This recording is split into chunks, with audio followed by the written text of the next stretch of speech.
Universal logic میں خوش آمدید۔ یہاں ہم سائنس کی دنیا کے حیرت انگیز راز، کائنات کے گہرے سوالات اور مشہور سائنسی نظریات کو سادہ، دلچسپ اور قابل فہم انداز میں بیان کرتے ہیں۔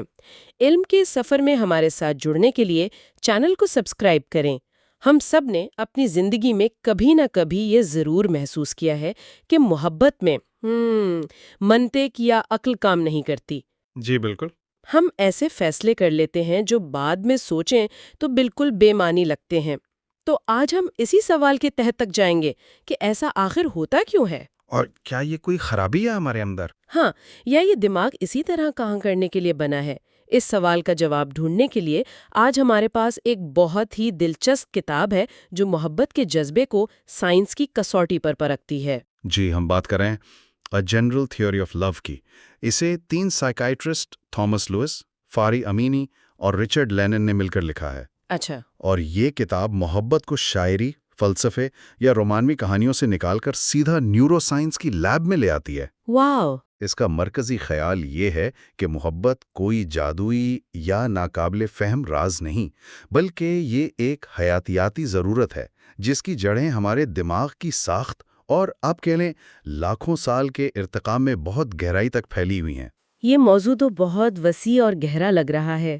مجھے نہیں لگتا کہ ہم اسے ایک نشست میں سمیٹ پائیں گے۔ جی نہیں، یہ ممکن ہی نہیں۔ اسی لیے ہم اس کتاب پر اپنی گفتگو کو کئی حصوں میں تقسیم کریں گے۔ آج اس سلسلے کا پہلا حصہ یعنی پارٹ 1 ہے۔ بالکل۔ اور اس پہلے حصے میں ہم کتاب کے ابتدائی 2 ابواب پر بات کریں گے۔ چیپٹر 1 کا عنوان ہے The Heart's Castle، دل کا قلعہ۔ جی، اور چیپٹر 2 کا نام ہے Kits, Cats, Sex and Uncertainty۔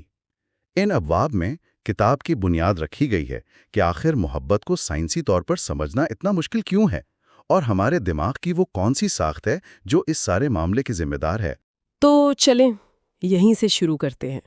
میرا پہلا سوال ہی یہی ہے کہ سائنس جو ہر چیز کو ناپ تول کر پرزوں میں تقسیم کر کے سمجھتی ہے، وہ محبت جیسے ذاتی، جذباتی اور وہ کیا کہتے ہیں سبجیکٹو تجربے کو کیسے سمجھ سکتی ہے؟ صحیح۔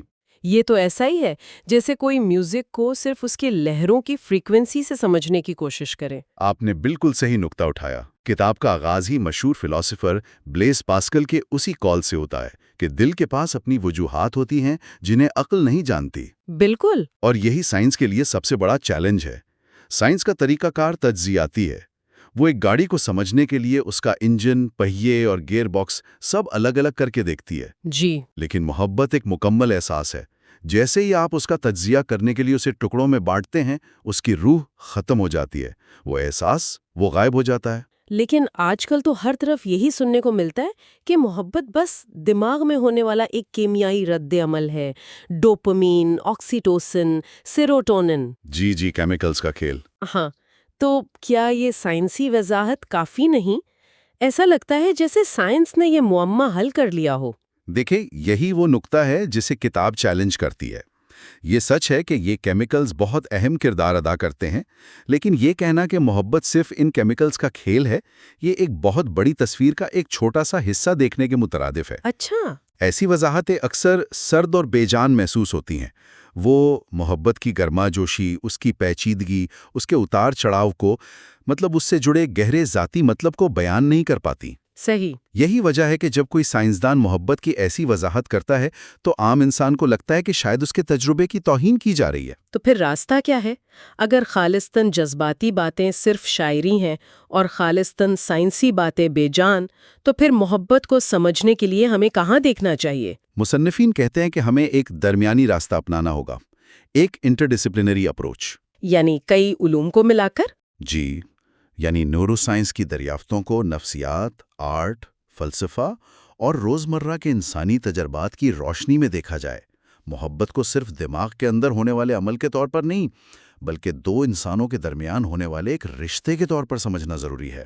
اچھا، تو یہاں سے بات ہمارے دماغ کی ساخت کی طرف جاتی ہے۔ کتاب میں ڈاکٹر پال میکلین کے ایک ماڈل کا ذکر ہے جسے ٹرائیون برین ماڈل کہا جاتا ہے۔ یہ نام ہی بڑا دلچسپ ہے، ٹرائیون یعنی 3 میں 1۔ یہ کیا نظریہ ہے؟ یہ نظریہ ہمارے دماغ کو سمجھنے کا ایک آپ کہہ لیں انقلابی طریقہ پیش کرتا ہے۔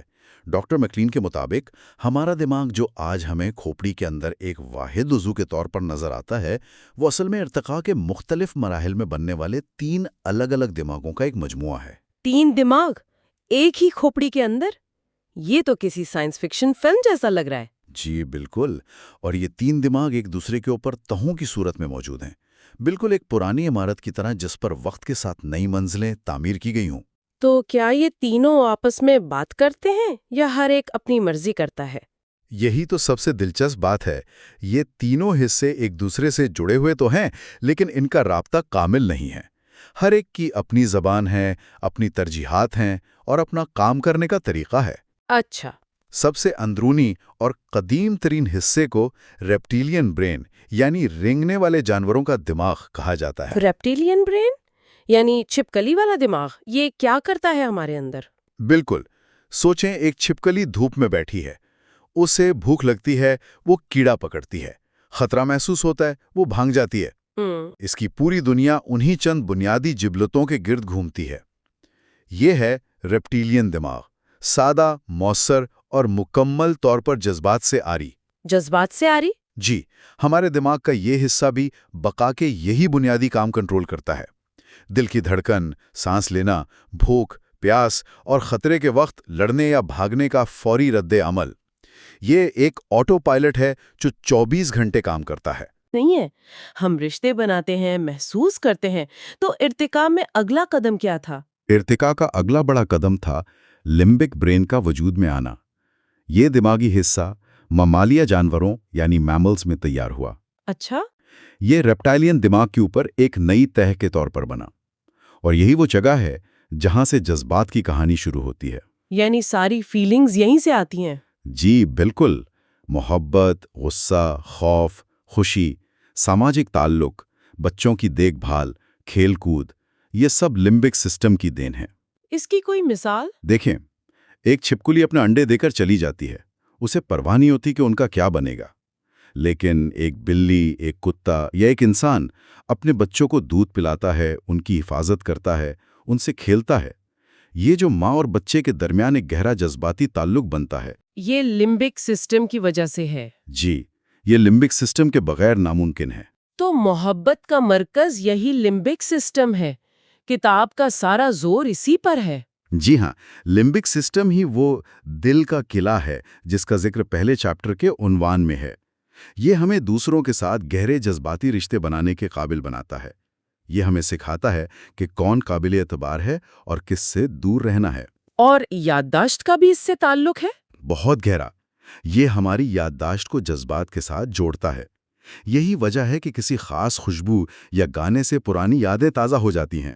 یہ سب لمبک سسٹم کا کام ہے۔ ٹھیک ہے، تو سب سے نیچے ریپٹیلین دماغ ہے جو ہمیں زندہ رکھتا ہے، اس کے اوپر لمبک سسٹم ہے جو ہمیں محسوس کرنا اور رشتے بنانا سکھاتا ہے، اور سب سے اوپر والی تہہ کون سی ہے جو ہمیں انسان بناتی ہے؟ سب سے اوپر اور سب سے جدید تہہ ہے نیو کارٹیکس۔ یہ دماغ کا وہ جھریوں والا حصہ ہے جس سے ہم عام طور پر دماغ کی تصویر کے طور پر پہچانتے ہیں۔ اچھا۔ انسانوں میں یہ حصہ باقی تمام جانداروں کے مقابلے میں بہت بڑا اور پیچیدہ ہے۔ نیو کارٹیکس منطق، زبان، منصوبہ بندی، تجزیہ اور ایبسٹریکٹ تھنکنگ کا مرکز ہے۔ بحث کرنے، مستقبل کے لیے منصوبے بنانے اور اس کائنات کے بارے میں سوچنے کے قابل بناتا ہے۔ جی، یہ ہماری عقل، ہماری منطق اور ہماری شعوری ذات کا گھر ہے۔ تو اگر نیو کارٹیکس اتنا طاقتور اور ترقی یافتہ ہے تو پھر ہم اپنے جذبات پر قابو کیوں نہیں پا سکتے؟ میں اپنے نیو کارٹیکس سے یہ فیصلہ تو کر سکتی ہوں کہ مجھے کل سے صبح جلدی اٹھنا ہے، لیکن جب الارم بجتا ہے تو میرا لمبک سسٹم کہتا ہے نہیں، سونا زیادہ اچھا لگ رہا ہے۔ ہاں، اور اکثر جیت لمبک سسٹم کی ہی ہوتی ہے۔ ہر بار۔ ایسا کیوں ہے؟ آپ نے اس ماڈل کا سب سے اہم اور عملی نقطہ پکڑ لیا ہے۔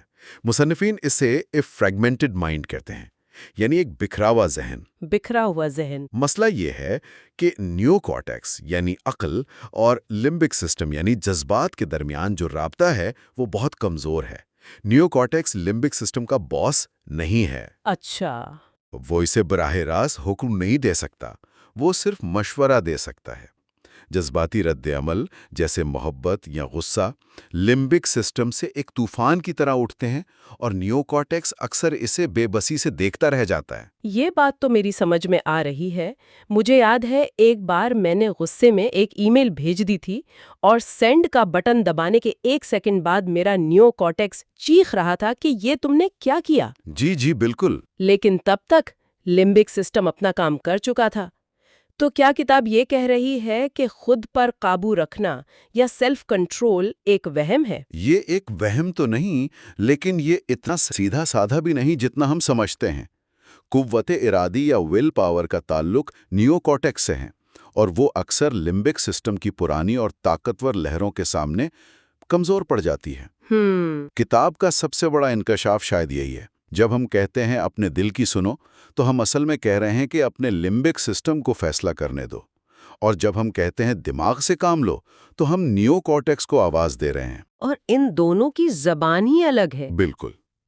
کتاب بتاتی ہے کہ یہ دونوں ایک دوسرے کی زبان ٹھیک سے نہیں سمجھتے، اور لمبک سسٹم کی آواز اکثر زیادہ اونچی اور طاقتور ہوتی ہے کیونکہ ارتقائی طور پر بقا کے لیے اس کا کردار زیادہ اہم رہا ہے۔ تو اس کا مطلب یہ ہوا کہ ہم اپنے جذبات کے مالک نہیں بلکہ صرف ان کے میزبان ہیں جو انہیں محسوس تو کر سکتے مگر انہیں اپنی مرضی سے بدل نہیں سکتے۔ یہ تو ایک بہت ہی بے بس کر دینے والی سوچ ہے۔ ایک طرح سے یہ بے بسی کا احساس دلا سکتی ہے، لیکن دوسری طرف یہ بہت آزاد کر دینے والی سوچ بھی ہے۔ یہ ہمیں سکھاتی ہے کہ ہم اپنے جذباتی رد عمل پر خود کو قصوروار نہ ٹھہرائیں۔ اچھا، وہ کیسے؟ دیکھیں، اگر آپ کسی سے محبت کرتے ہیں جسے آپ کا دماغ، آپ کا نیو کارٹیکس ٹھیک نہیں سمجھتا، تو یہ آپ کی کوئی اخلاقی کمزوری نہیں بلکہ یہ آپ کے دماغ کی ساخت کا نتیجہ ہے۔ واہ! کتاب کا نچوڑ یہی ہے کہ محبت کو سمجھنے کے لیے ہمیں نیو کارٹیکس یعنی عقل کے دروازے سے داخل نہیں ہونا چاہیے بلکہ لمبک سسٹم یعنی جذبات کے دروازے سے آنا ہوگا۔ ہمیں پہلے اپنے احساسات کو پہچاننا اور قبول کرنا ہوگا، نہ کہ ان کا تجزیہ کر کے انہیں صحیح یا غلط قرار دینا ہوگا۔ تو آج کی اس گفتگو کا خلاصہ یہ نکلتا ہے کہ محبت کوئی آسمانی راز یا صرف ایک کیمیائی خلل نہیں بلکہ یہ ہمارے دماغ کے ارتقاء کا ایک قدرتی اور لازمی نتیجہ ہے۔ جی۔ اور اس کا مرکز ہمارا لمبک سسٹم ہے، ایک ایسے نظام جو منطق کے بجائے احساسات اور تعلق کی زبان بولتا ہے اور جسے ہماری عقل براہ راست کنٹرول نہیں کر سکتی۔ بالکل۔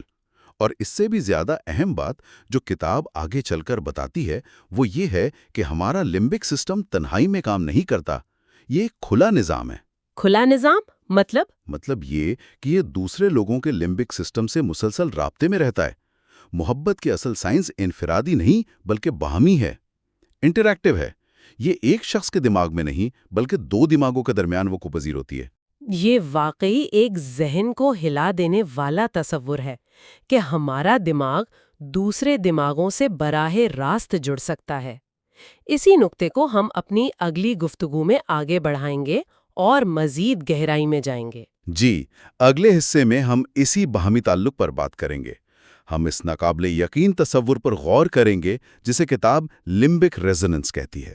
لمبک ریزوننس یعنی کیسے 2 دماغ ایک دوسرے کے ساتھ ہم آہنگ ہو کر ایک دوسرے کے احساسات، موڈ اور یہاں تک کہ جسمانی حالت جیسے دل کی دھڑکن اور ہارمونز کی سطح کو بھی بدل سکتے ہیں۔ یہ محبت اور انسانی تعلقات کی سائنس کا سب سے دلچسپ پہلو ہے۔ ہمارے ساتھ رہیے گا۔ A General Theory of Love پر ہماری گفتگو کے دوسرے حصے میں خوش آمدید۔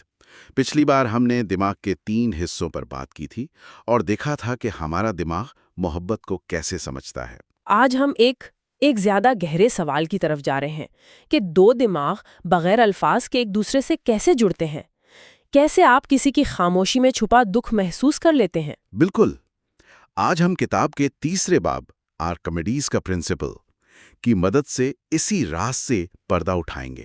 ہم سمجھیں گے کہ جذبات کیسے ایک خاموش زبان کا کام کرتے ہیں، ایک تصور جسے لمبک ریزوننس کہتے ہیں وہ کیا ہے، اور یہ کہ ہماری زندگی کا پہلا رشتہ ہماری پوری شخصیت کی بنیاد کیسے رکھتا ہے۔ چلیں اسی عجیب سے عنوان سے شروع کرتے ہیں، آرکمیڈیز کا پرنسپل۔ مطلب محبت پر لکھی کتاب میں ایک فزکس دان کا کیا کام؟ یہ تعلق تھوڑا عجیب نہیں لگتا؟ بظاہر تو لگتا ہے نا؟ لیکن مصنفین نے اسے ایک بہت گہری بات سمجھانے کے لیے استعمال کیا ہے۔ وہ کہتے ہیں کہ ہمیں آرشمیدس کی کہانی اس کے سائنسی اصول کی وجہ سے اتنی یاد نہیں، اچھا، جتنا اس کے جذباتی لمحے کی وجہ سے یاد ہے۔ وہ تصور کریں وہ شخص باتھ ٹب میں ہے، اسے اچانک ایک بڑا آئیڈیا آتا ہے اور وہ اس قدر جوش میں ہوتا ہے کہ یوریکا یوریکا چلاتا ہوا گلیوں میں بھاگنے لگتا ہے۔ یعنی ہمیں اصول نہیں بلکہ اس کی وہ دیوانی کی بھری خوشی یاد ہے۔ بالکل، وہ جوش، وہ دریافت کا احساس 2000 سال بعد بھی ہم اس جذبے سے جڑ سکتے ہیں۔ کتاب کا اصل آئیڈیا یہی ہے کہ ہم سمجھتے ہیں کہ ہم منطق اور حقائق سے چلتے ہیں۔ جی، ہمیں تو یہی سکھایا جاتا ہے کہ جذباتی مت بنو، ٹھنڈے دماغ سے سوچو۔ اور کتاب کہتی ہے کہ یہی سوچ غلط ہے۔ حقیقت میں ہماری زندگیوں کو چلانے والی اصل طاقت جذبات ہیں۔ وہ ہمیں تحریک بھی دیتے ہیں اور ہر موڑ پر ہمارا راستہ بھی متعین کرتے ہیں۔ یہ تو بالکل الٹی بات ہے، گویا جذبات کوئی کمزوری نہیں ہے۔ نہیں، بالکل نہیں۔ انہیں نظر انداز کرنا ایسا ہے جیسے آپ اپنی گاڑی کی وارننگ لائٹس پر ٹیپ لگا دیں۔ آپ انجن کی آواز تو نہیں سن رہے، لیکن گاڑی تباہی کی طرف جا رہی ہے۔ جذبات کو سمجھنا ایک صحت مند زندگی کی کنجی ہے۔ ٹھیک ہے، تو اگر جذبات اتنے اہم ہیں تو کیا یہ صرف میرے ذاتی احساسات ہیں یا ان کا کوئی بڑا مقصد بھی ہے؟ یہ بہت اہم سوال ہے اور یہ ہمیں سیدھا چارلز ڈارون تک لے جاتا ہے۔ ہم ڈارون کو صرف نظریہ ارتقاء کی وجہ سے جانتے ہیں، جی، لیکن 1872 میں اس نے ایک اور انقلابی کتاب لکھی تھی جس میں اس نے پہلی بار یہ نظریہ پیش کیا کہ جذبات کوئی اتفاقی چیز نہیں بلکہ ہماری بقا کے لیے بنے ہوئے اوزار ہیں۔ بقا کے لیے؟ کیسے؟ جیسے خوف ہمیں خطرے سے بھاگنے پر مجبور کرتا ہے، محبت ہمیں جوڑے بنانے کی طرف راغب کرتی ہے، غصہ ہمیں اپنے دفاع کے لیے تیار کرتا ہے۔ یہ سب ارتقائی میکانزمز ہیں۔ اور اس نے یہ بھی کہا تھا کہ یہ تاثرات عالمی ہیں نا، مطلب پوری دنیا میں ایک جیسے ہیں۔ جی، اور یہ اس کی تحقیق کا سب سے حیران کن حصہ تھا۔ اس نے دنیا بھر سے تصاویر جمع کی اور اس نتیجے پر پہنچا کہ خوشی میں مسکرانا، غم میں رونا یا غصے میں تیوری چڑھانا، یہ سب جگہ ایک جیسا ہے؟ بالکل، لندن سے لے کر افریقہ کے قبائل تک یہ تاثرات یکساں ہیں۔ اس کا مطلب تھا کہ یہ رویے ہم سیکھتے نہیں بلکہ یہ ہماری حیاتیات کا حصہ ہیں۔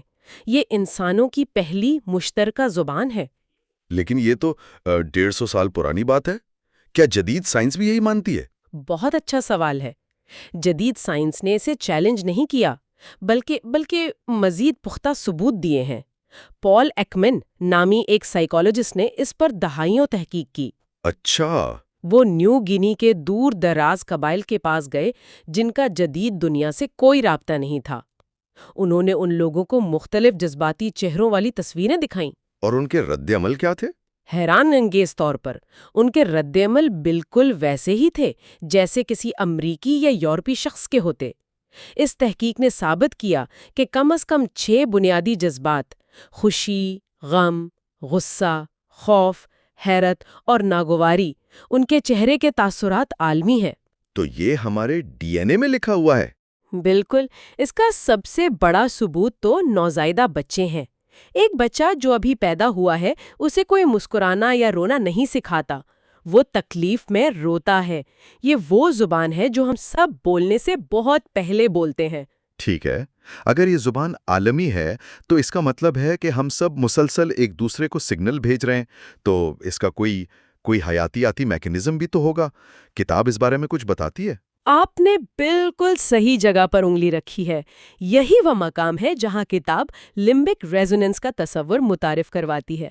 چلیں اس کو آسان لفظوں میں توڑتے ہیں۔ لمبک برین ہمارے دماغ کا وہ حصہ ہے جسے ممالیہ جانوروں کا دماغ بھی کہتے ہیں۔ ممالیہ جانوروں کا دماغ یعنی یہ صرف انسانوں میں نہیں ہوتا؟ نہیں، اور یہ نقطہ بہت اہم ہے۔ یہ حصہ رینگنے والے جانوروں جیسے سانپ یا چھپکلی میں نہیں ہوتا، اسی لیے وہ سماجی تعلقات نہیں بناتے۔ لمبک دماغ ممالیہ جانوروں، کتے، بلیاں، بندر اور انسان کا خاصہ ہے۔ اچھا، تو اسی وجہ سے ہم گروہوں میں رہتے ہیں اور تعلقات بناتے ہیں؟ جی، ہمارا پورا سماجی ڈھانچہ اسی لمبک دماغ پر کھڑا ہے۔ ٹھیک ہے، یہ تو ہوا لمبک۔ اب ریزوننس کا کیا مطلب ہے؟ ریزونانس فزکس کی ایک اصطلاح ہے۔ اس کا مطلب ہے جب ایک چیز کی تھرتھراہٹ دوسری چیز کو بھی اسی فریکوینسی پر تھرتھرانے پر مجبور کر دے۔ جیسے ایک ٹیوننگ فورک کو بجا کر دوسرے کے قریب لائیں تو دوسرا بھی خود بخود بجنے لگتا ہے۔ تو لمبک ریزوننس کا مطلب ہوا ہمارے جذباتی دماغوں کا ایک دوسرے کے ساتھ ہم آہنگ ہو جانا، ایک دوسرے کی فریکوینسی کو پکڑ لینا۔ بالکل، یہ ایک لاشعوری عمل ہے جہاں ایک شخص کی اندرونی جذباتی کیفیت دوسرے شخص کے دماغ پر براہ راست اثر انداز ہوتی ہے اور اس کے اندر بھی ویسی ہی کیفیت پیدا کرتی ہے، بغیر ایک لفظ کہے۔ یہ تو کمال کی بات ہے۔ یعنی جب ہم کہتے ہیں کہ مجھے اس کمرے کی وائب اچھی نہیں لگ رہی، تو یہ کوئی وہم نہیں۔ بالکل بھی نہیں، یہ ہمارا دماغ اصل میں دوسرے لوگوں کے اعصابی نظام سے سگنل وصول کر رہا ہوتا ہے۔ واو! جی، جب آپ کسی دوست کو بہت پرجوش دیکھتے ہیں تو آپ خود بھی تھوڑا پرجوش محسوس کرنے لگتے ہیں، ہے نا؟ یا جب آپ کسی جنازے پر جاتے ہیں تو وہاں موجود اجتماعی غم آپ کو بھی اپنی لپیٹ میں لے لیتا ہے۔ صحیح۔ یہی لمبک ریزوننس ہے۔ یہ ہمدردی اور گہرے انسانی رشتوں کی حیاتیاتی بنیاد ہے۔ کتاب کہتی ہے کہ ہمارا اعصابی نظام ایک بند نظام نہیں ہے، یہ ایک کھلا نظام ہے جو اپنے ارد گرد کے لوگوں کے ساتھ مسلسل ہم آہنگ رہتا ہے۔ اگر یہ ہم آہنگی بالغوں کے درمیان اتنی طاقتور ہے تو پھر ایک نوزائیدہ بچے کے لیے اس کی کیا اہمیت ہوگی جس کے پاس بات چیت کا کوئی اور ذریعہ ہی نہیں؟ یہ اس تصور کا سب سے اہم اور گہرا پہلو ہے۔ ایک ماں اور بچے کے درمیان جو پہلا رشتہ بنتا ہے وہ اسی لمبک ریزوننس پر قائم ہوتا ہے۔ کیونکہ بچہ بول تو نہیں سکتا۔ جی، وہ اپنی ہر ضرورت، بھوک، تکلیف، ڈر اپنے جسم اور چہرے سے ظاہر کرتا ہے، اور ایک ماں اپنے بچے کے رونے کی آواز سے اس کی تکلیف کو اپنے اندر محسوس کرتی ہے۔ جب بچہ تکلیف میں ہوتا ہے تو ماں کا دل بھی بے چین ہو جاتا ہے۔ اور جب بچہ ہنستا ہے تو ماں بھی خوش ہو جاتی ہے۔ بالکل، یہ جو جذباتی ہم آہنگی ہے یہ صرف بچے کو چپ کرانے تک محدود نہیں ہے۔ تو پھر اس کا مقصد کیا ہے؟ یہ صرف بات چیت سے بڑھ کر ہے؟ یہاں بات سب سے زیادہ حیران کن ہو جاتی ہے۔ یہ صرف ایک نفسیاتی عمل نہیں ہے، یہ جو محبت ہے، خاص طور پر بچپن میں ملنے والی، یہ ایک معمار کی طرح کام کرتی ہے۔ یہ لفظی طور پر آپ کے بچے کے دماغ کی ساخت کو تراشتی ہے۔ دماغ کی ساخت کو؟ مطلب فزیکلی؟ جی، فزیکلی۔ جب والدین بچے کے جذباتی اشاروں کو سمجھتے ہیں اور ان پر مناسب رد عمل دیتے ہیں، جیسے رونے پر اسے گلے لگانا، تو بچے کا دماغ یہ سیکھتا ہے کہ میرے جذبات اہم ہیں اور ان سے نمٹا جا سکتا ہے۔ اچھا۔ یہ تجربہ اس کے دماغ میں تناؤ کو منظم کرنے والے اعصابی راستے یعنی نیورل پاتھ ویز بناتا ہے۔ واہ! یعنی محبت صرف ایک احساس نہیں، یہ ایک حیاتیاتی تعمیر کا عمل ہے۔ نظر انداز کریں یا غلط سمجھیں تو بچے کا دماغ تناؤ کو منظم کرنا نہیں سیکھ پاتا۔ اسے زندگی بھر اپنے جذبات کو سمجھنے اور قابو کرنے میں مشکلات کا سامنا کرنا پڑ سکتا ہے۔ اسی لیے کتاب کا وہ جملہ اتنا گہرا ہے کہ ہم کون ہیں اور کون بنتے ہیں، اس کا انحصار اس بات پر ہے کہ ہم کس سے محبت کرتے ہیں۔ یہ بات اب بالکل سمجھ آ رہی ہے، یہ کوئی شاعرانہ بات نہیں، یہ تو نیورو سائنس ہے۔ جی، کیونکہ وہ لوگ جن سے ہم محبت کرتے ہیں، خاص طور پر بچپن میں، وہ لفظی طور پر ہمارے دماغ کو تشکیل دیتے ہیں۔ محبت صرف ایک احساس نہیں، یہ ایک ایسا عمل ہے جو ہمیں انسان بناتا ہے۔ تو آج کی گفتگو کا خلاصہ یہ ہے کہ ہم ایک یونانی فزکس دان کے باتھ ٹب سے چلے، جذبات کی عالمی زبان کو سمجھا اور آخر کار اس نتیجے پر پہنچے کہ ہمارے دماغ ایک دوسرے کے ساتھ مسلسل خاموش گفتگو میں مصروف ہیں۔ بالکل۔ اور یہ عمل ہماری پیدائش کے پہلے لمحے سے شروع ہو کر اس شخص کی بنیاد رکھتا ہے جو ہم مستقبل میں بنتے ہیں۔ جی، اور اس باب کا سب سے بڑا سبق یہ ہے کہ ہم انسان تنہا رہنے کے لیے نہیں بنے۔ ہماری حیاتیات تعلق اور وابستگی کا مطالبہ کرتی ہے۔ یعنی سماجی تعلق کوئی عیاشی نہیں، یہ ہماری بقا کے لیے ضروری ہے۔ اتنی ہی ضروری جتنا کہ کھانا اور پانی۔ یہ خیال کہ تعلق ہماری حیاتیاتی ضرورت ہے، یہ ہماری اگلی گفتگو کے لیے ایک بہترین بنیاد فراہم کرتا ہے۔ ہم نے یہ تو سمجھ لیا کہ یہ جذباتی رابطہ کیسے بنتا ہے، لیکن یہ تعلقات وقت کے ساتھ کیسے پروان چڑھتے ہیں؟ اور جب یہ ٹوٹتے ہیں تو ہمارے جسم اور دماغ پر کیا گزرتی ہے؟ اگلے حصے میں ہم اسی بنیاد پر بات کریں گے کہ اٹیچمنٹ یعنی لگاؤ، جدائی اور انسانی رشتوں کی حیاتیاتی بنیاد کیا ہے۔ A General Theory of Love پر ہماری گفتگو کے تیسرے حصے میں خوش آمدید۔ پچھلی بار ہم نے جذبات کے سماجی پہلوؤں پر بات کی تھی اور آج ہم اس سے بھی گہرے موضوع پر بات کرنے والے ہیں۔ جی، آج ہم کتاب کے چوتھے باب A Fiercer Sea پر بات کریں گے، اور یہ باب ہے اٹیچمنٹ کے بارے میں، یعنی جذباتی وابستگی، وہ طاقتور قوت جو ہمیں ایک دوسرے سے جوڑتی ہے۔ بالکل، اور یہ صرف کوئی احساس نہیں ہے۔ آج ہم یہ سمجھنے کی کوشش کریں گے کہ محبت اور جدائی یہ ہمارے جسم اور دماغ پر سائنسی طور پر کیا اثر ڈالتے ہیں۔ ہم جان بولبی اور میری اینزورتھ کی تحقیق دیکھیں گے، اور یہ بھی کہ بچپن کے تعلقات ہماری پوری زندگی کی جذباتی کہانی کیسے لکھتے ہیں، اور علیحدگی کے درد کے پیچھے کون سے کیمیکلز ہیں، جیسے آکسیٹوسن اور اوپیٹس۔ اور ان سب کے مرکز میں کتاب کا ایک بہت ہی بنیادی نظریہ ہے، وہ یہ کہ انسان اوپن لوپ یعنی ایک کھلے ہوئے نظام کی طرح ہے۔ Open loop? اس کا کیا مطلب ہوا؟ مطلب ہم تنہائی میں مکمل نہیں ہیں، ہمیں جذباتی اور آپ کہہ سکتے ہیں جسمانی طور پر بھی مستحکم رہنے کے لیے ایک دوسرے کی ضرورت پڑتی ہے۔ تو اس کا مطلب یہ ہوا کہ جب کوئی کہتا ہے میں تمہارے بغیر ادھورا ہوں، تو یہ صرف شاعری نہیں بلکہ ایک حیاتیاتی حقیقت ہے۔ بالکل، آپ کا اعصابی نظام واقعی کسی دوسرے کے بغیر نامکمل ہے۔ واہ، تو آئیے اسی سوال سے آج کی گفتگو شروع کرتے ہیں۔ اٹیچمنٹ آخر ہے کیا؟ کتاب تو اسے بھوک اور پیاس جیسی ایک حیاتیاتی ضرورت کہتی ہے۔ جی ہاں، اور یہ کتاب کا شاید سب سے اہم نقطہ ہے۔ اسے سمجھانے کے لیے کانراڈ لارنس کی پرندوں پر کی گئی تحقیق ایک بہترین مثال ہے۔ اچھا، انہوں نے دیکھا کہ بطخ کے بچے وہ جیسے انڈے سے نکلتے ہیں تو جس پہلی حرکت کرتی چیز کو دیکھتے ہیں اسے اپنی ماں سمجھ لیتے ہیں۔ مطلب وہ بس اس کے پیچھے چلنا شروع کر دیتے ہیں۔ جی بالکل، یہ کوئی سوچا سمجھا فیصلہ نہیں ہوتا، یہ بقا کی ایک بہت گہری فطری جبلت ہے، وہ اس چیز سے امپرنٹ ہو جاتے ہیں۔ تو یہ تعلق سیکھا نہیں جاتا، یہ ان کے اندر پہلے سے موجود ہوتا ہے۔ لیکن کیا یہ اصول انسانوں پر بھی اسی طرح لاگو ہوتا ہے؟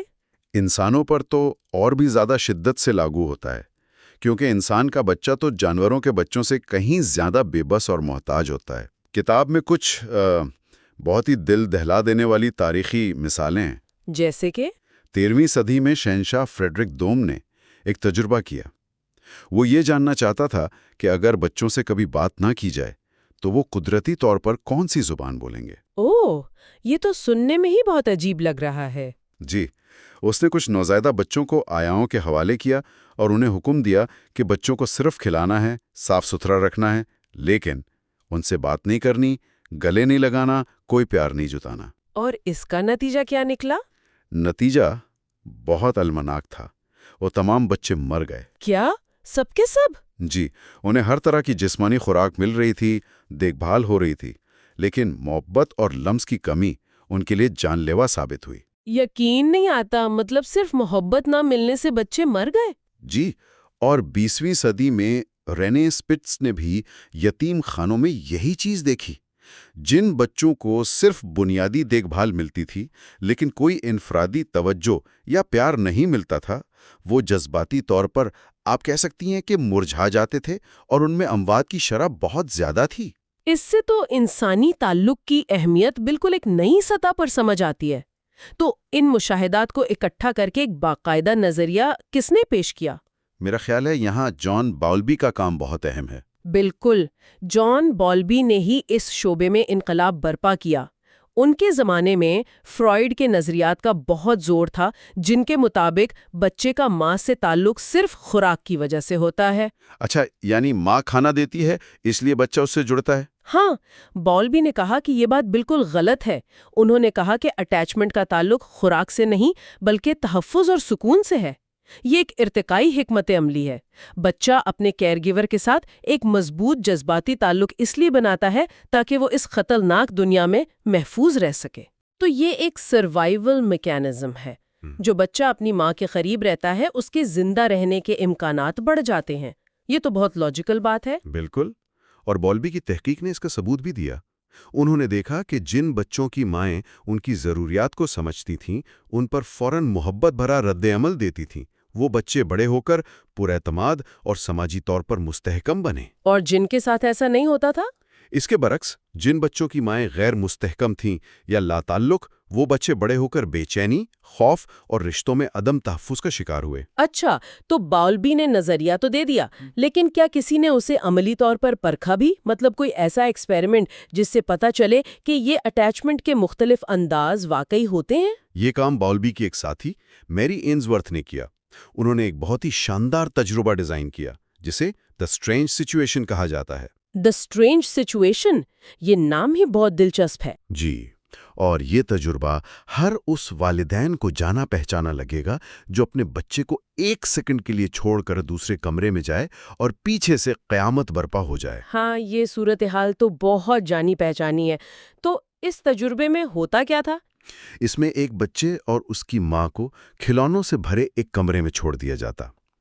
کچھ دیر بعد ایک اجنبی کمرے میں آتا، پھر ماں کمرے سے چلی جاتی اور آخر میں ماں واپس آ جاتی۔ اور وہ بچے کے رد عمل کو نوٹ کرتے تھے؟ جی، وہ شیشے کے پیچھے سے بچے کے رد عمل کو بہت باریک بینی سے دیکھتے تھے، خاص طور پر اس لمحے جب ماں واپس آتی تھی۔ اور اس سے انہوں نے کیا نتائج اخذ کیے؟ انہوں نے اٹیچمنٹ کے 3 بنیادی انداز شناخت کیے۔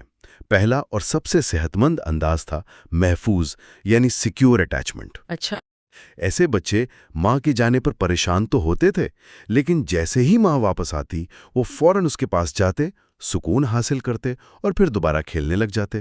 مطلب انہیں اپنی ماں پر بھروسہ تھا کہ وہ ان کے لیے موجود ہوگی۔ بالکل۔ اور باقی 2 انداز غیر محفوظ یعنی انسیکیور اٹیچمنٹ کی قسمیں تھی۔ ایک کو ایمبیویلنٹ یا ریزسٹنٹ کہا گیا۔ ریزسٹنٹ یعنی مزاحمت کرنے والے؟ جی، ایسے بچے ماں کے جانے پر شدید پریشان ہوتے، اور جب ماں واپس آتی تو وہ سکون پانے کے بجائے غصے کا اظہار کرتے۔ وہ ماں سے چپکنا بھی چاہتے اور اسے دھکیلنا بھی۔ یہ تو بہت متضاد رویہ ہے۔ جی، جیسے وہ کہہ رہے ہوں، تم مجھے چھوڑ کر کیوں گئیں؟ میں تم پر بھروسہ نہیں کر سکتا۔ اور تیسرا انداز؟ تیسرا انداز ایوائیڈنٹ تھا۔ یہ بچے سب سے زیادہ دلچسپ تھے۔ وہ ماں کے جانے یا واپس آنے پر کوئی خاص رد عمل نہیں دکھاتے تھے۔ وہ بظاہر بہت خود مختار اور بے پرواہ نظر آتے تھے۔ ایک منٹ، تو کیا اس ایوائیڈنٹ بچے کو واقعی کوئی پرواہ نہیں ہوتی تھی، یا وہ صرف اپنی ضرورت کو چھپانا سیکھ گیا تھا؟ کیونکہ یہ دونوں تو بہت مختلف باتیں ہیں۔ آپ نے بالکل صحیح نقطہ اٹھایا ہے۔ یہی اس تحقیق کا سب سے اہم حصہ تھا۔ جب ان ایوائیڈنٹ بچوں کے جسمانی رد عمل کو مانیٹر کیا گیا، جیسے دل کی دھڑکن وغیرہ؟ جی، دل کی دھڑکن، کورٹیسول کی سطح، تو پتہ چلا کہ وہ اندر سے اتنے ہی پریشان اور خوفزدہ تھے جتنے دوسرے بچے، لیکن انہوں نے اپنے جذبات کو دبانا سیکھ لیا تھا۔ کیوں؟ ایسا کیوں تھا؟ انہیں تجربے سے معلوم ہو چکا تھا کہ اپنی ضرورت ظاہر کرنے کا کوئی فائدہ نہیں، کیونکہ ان کی ماں ان کی جذباتی پکار پر رد عمل نہیں دے گی۔ یہ بچے بڑے ہو کر جذباتی طور پر دوسروں سے دور رہنے والے اور قربت سے گھبرانے والے بنتے ہیں۔ یہ تو بہت بہت گہری بات ہے۔ مطلب ہمارا بچپن کا تجربہ ہمیں یہ سکھا دیتا ہے کہ محبت اور تعلق سے کیا امید رکھنی ہے، اور یہ سانچہ ہماری پوری زندگی کے رشتوں پر اثر ڈالتا ہے۔ جی ہاں۔ یہ ہمیں کتاب کے اگلے حصے کی طرف لے جاتا ہے جو علیحدگی کے جسمانی درد کے بارے میں ہے۔ کتاب کہتی ہے کہ دل ٹوٹنا صرف ایک محاورہ نہیں، یہ ایک حقیقی جسمانی کیفیت ہے۔ بالکل۔ جب ہم کسی عزیز سے جدا ہوتے ہیں تو ہمارا جسم بھی پروٹیسٹ کرتا ہے۔ کتاب میں کتے کے بچے کی مثال دی گئی ہے جسے ماں سے الگ کیا جاتا ہے۔ وہ پہلے پروٹیسٹ کرتا ہے، چیختا ہے، چلاتا ہے، ماں کو ڈھونڈتا ہے۔ لیکن اگر ماں نہیں ملتی تو وہ دوسرے مرحلے میں داخل ہو جاتا ہے جسے مایوسی کہتے ہیں۔ وہ خاموش، سست اور لاتعلق ہو جاتا ہے، جیسے اس نے امید ہی چھوڑ دی ہو۔ اور یہ صرف رویے کی تبدیلی نہیں ہوتی ہوگی؟ نہیں، بالکل نہیں۔ اس دوران اس کے جسم کے اندر ایک طوفان برپا ہوتا ہے۔ اس کی دل کی دھڑکن، جسم کا درجہ حرارت، نیند کا نظام، یہاں تک کہ اس کا مدافعتی نظام بھی، سب کچھ بری طرح متاثر ہوتا ہے۔ اور یہ ہمیں واپس اسی اوپن لوپ کے نظریے پر لے آتا ہے۔ کتاب میں مائرون ہوفر کی تحقیق کا ذکر ہے کہ ماں کی موجودگی بچے کے اندرونی نظام کو منظم کرتی ہے۔ بالکل۔ اسے ایسے سمجھیں کہ بچے کا اپنا جذباتی تھرموسٹیٹ ابھی بنا نہیں ہے۔ اسے اپنے اندرونی نظام کو کنٹرول کرنے کے لیے والدین کے کام کرتے ہوئے تھرموسٹیٹ سے جڑنے کی ضرورت ہوتی ہے۔ مطلب والدین کی پرسکون موجودگی، ان کا لمس، ان کی آواز، یہ سب بچے کے اعصابی نظام کو پرسکون کرتے ہیں۔ جی، کتاب اسے لمبک ریگولیشن کہتی ہے۔ ہم ایک دوسرے کے حیاتیاتی ریگولیٹر ہیں، اور یہ تعلق زندگی بھر رہتا ہے۔ اسی لیے طویل تنہائی یا کسی عزیز کی موت بالوں کو بھی صحت کے سنگین مسائل پیدا کر سکتی ہے۔ تو یہ سب ہمارے دماغ کی کیمسٹری کی سطح پر کیسے کام کرتا ہے؟ کتاب میں اوپیٹس اور آکسیٹوسن کا ذکر ہے۔ یہ ہمارے جذباتی تعلق میں کیا کردار ادا کرتے ہیں؟ یہ اٹیچمنٹ کی کہانی کا سب سے دلچسپ حصہ ہے۔ اوپیٹس ہمارے دماغ کے قدرتی درد کش کیمیکلز ہیں۔ یہ وہی کام کرتے ہیں جو مورفین یا ہیروئن کرتی ہیں۔ اچھا، یعنی درد کو کم کرنا اور سکون اور خوشی کا احساس دینا۔ جب ہم کسی ایسے شخص کے ساتھ ہوتے ہیں جس سے ہم محبت کرتے ہیں تو ہمارا دماغ ان کیمیکلز کو خارج کرتا ہے، جس سے ہمیں گرمجوشی اور اطمینان کا احساس ہوتا ہے۔ ایک منٹ، تو علیحدگی کا درد دراصل ایک نشے کے عادی شخص کے وڈرال جیسا ہے؟ آپ نے بالکل ٹھیک سمجھا۔ جب وہ شخص ہم سے جدا ہوتا ہے تو دماغ کو اوپیوئڈز کی وہ خوراک ملنا بند ہو جاتی ہے۔ اس کمی کی وجہ سے جو کیفیت پیدا ہوتی ہے وہ جسمانی طور پر تکلیف دہ ہوتی ہے، اسی لیے اسے درد کہتے ہیں۔ واقعی؟ ہمارا حیاتیاتی نظام ہمیں چیخ چیخ کر کہہ رہا ہوتا ہے کہ اس شخص کو واپس لاؤ تاکہ یہ تکلیف ختم ہو۔ اور آکسیٹوسن، جسے محبت کا ہارمون بھی کہتے ہیں، اس کا کیا کردار ہے؟ اگر اوپیوئڈز تعلق کا سکون ہے تو آکسیٹوسن تعلق کا گوند ہے۔ یہ وہ کیمیکل ہے جو ہمیں دوسروں کے ساتھ جڑنے پر مجبور کرتا ہے اور اس تعلق کو مضبوط بناتا ہے۔ یہ ماں اور بچے کے درمیان پیدائش کے وقت، گلے ملنے پر اور ساتھیوں کے درمیان قربت کے لمحات میں خارج ہوتا ہے۔ یہ اعتماد، ہمدردی اور تعلق کے احساس کو بڑھاتا ہے۔ تو اوپیوئڈز، آکسیٹوسن اور سیروٹونن جیسے دوسرے کیمیکلز مل کر ہمارے رشتوں کا ایک پیچیدہ حیاتیاتی تانا بانا بناتے ہیں۔ یہ صرف احساسات نہیں ہے، یہ ہماری بقا کا نظام ہے۔ بالکل۔ کتاب کا نتیجہ یہی ہے کہ محبت اور تعلق کوئی عیش و عشیات نہیں، بلکہ ہماری بنیادی حیاتیاتی ضرورت ہیں۔ ان کے بغیر ہم نہ صرف جذباتی طور پر بلکہ جسمانی طور پر بھی بیمار پڑ جاتے ہیں۔ تو اس ساری گفتگو کا خلاصہ یہ ہے کہ تعلق کی ضرورت ہماری کمزوری نہیں، بلکہ ہماری ساخت کا ایک بنیادی حصہ ہے۔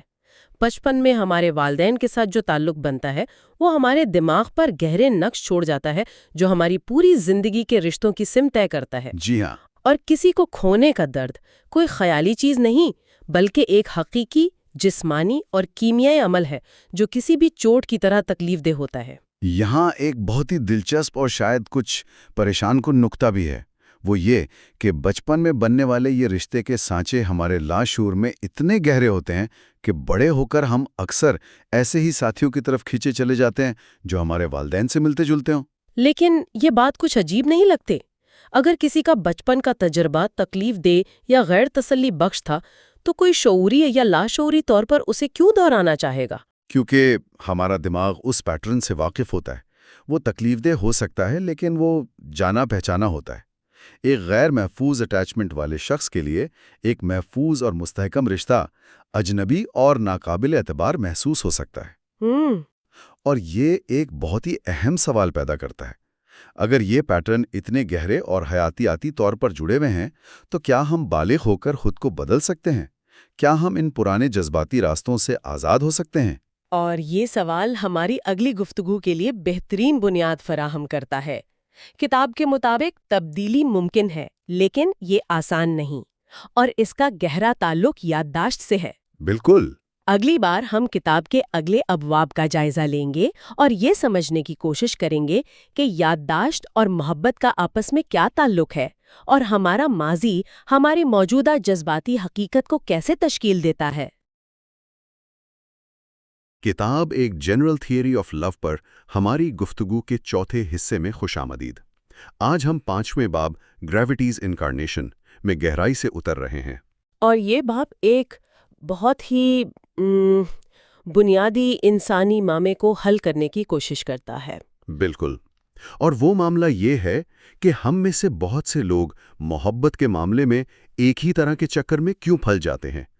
کیوں ہم اکثر ایسے ساتھیوں کا انتخاب کرتے ہیں جو حیرت انگیز طور پر ہمارے ماضی کے لوگوں سے ملتے جلتے ہیں؟ خاص طور پر تب جب ہم جانتے ہوں کہ وہ تجربات ہمارے لیے اچھے نہیں تھے۔ جی، یہ ایک ایسا سوال ہے جو بہت سے لوگوں کو پریشان کرتا ہے۔ اور کتاب کے مطابق اس کا جواب ہمارے دل میں نہیں بلکہ ہمارے دماغ کی گہری وائرنگ میں اور خاص طور پر ہماری یادداشت میں چھپا ہوا ہے۔ تو آج کا ہمارا مشن اسی گتھی کو سلجھانا ہے۔